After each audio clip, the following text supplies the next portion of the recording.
Если я закончу, я буду говорить барбары, вы будете говорить пизня. И вот теперь оно немножко прикрыто облаками. Оно ждет нашей правды, нашей чести и связь с верхним миром.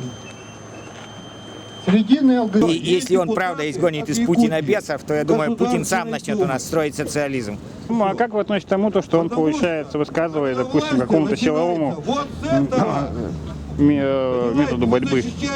Ну, а где это он высказывается? Ну, я видел, вот, например. Ну, скажем, силовому, не силовому, а главное, чтобы все было в рамках закона, а там уже А у нас шаманов вообще много в Якутии? Ну, каждый якут, по-моему, что-то да чувствует. Даже уголовники? Привлекаются, а? Даже уголовники? А что, они что, не люди, что ли?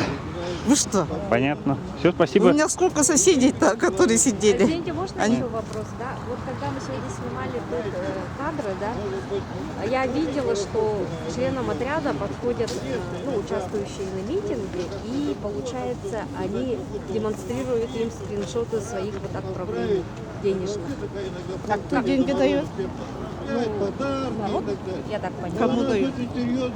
Ну, подходят к членам отряда, получается, шаманов, которые... И это вам как-то мешает? Нет, это нам Если не народ сам подходит и деньги дает, это вам мешает?